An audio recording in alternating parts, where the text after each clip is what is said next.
Young children love to play games. It is how they learn about themselves and each other. When I was little, I loved to draw, play dress-up, jump rope, and run around with my neighbors. We once created a civilization in the woods called Woodsville and would spend hours monopolizing the lemonade stand market on our street. Through playing games, I discovered my likes and my dislikes, what kinds of roles I like to play, and how people's participation and their different skills are necessary to make games both successful and fun. Any child can tell you that the fundamental part of a game is its fairness.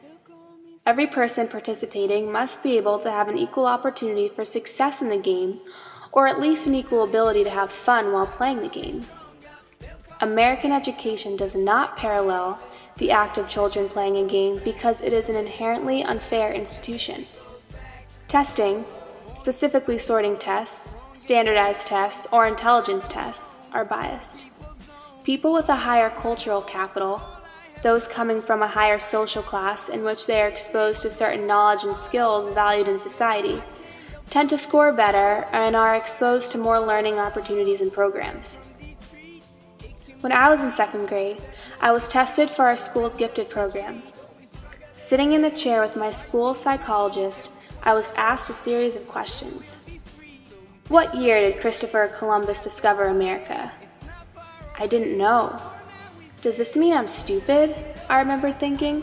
What does it even mean to be smart? Although I did not know the year Columbus discovered America, I had enough knowledge and skills from growing up in an advantageous town that I scored highly on an intelligence test and was accepted into the gifted program. It was a game changer, not just for me, but for every student, in the gifted program or not, was no longer playing a game in which they held the key to their own self-discovery. We were all placed in a game that we had to play. The rules were defined, and some people like me, because I had the opportunity to participate in a gifted program, had a head start.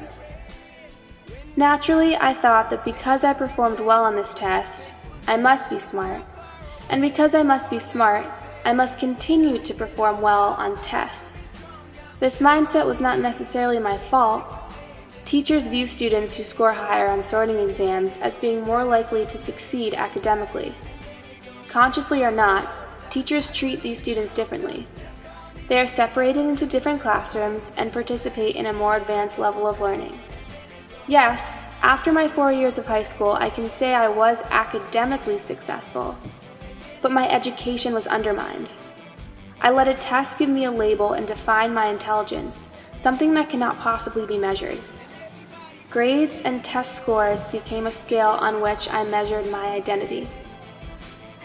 School made testing a game, when really, playing games gives us the opportunity to test ourselves. Education is different from schooling. Education is simple. You can find it just by playing with your neighbors in the backyard.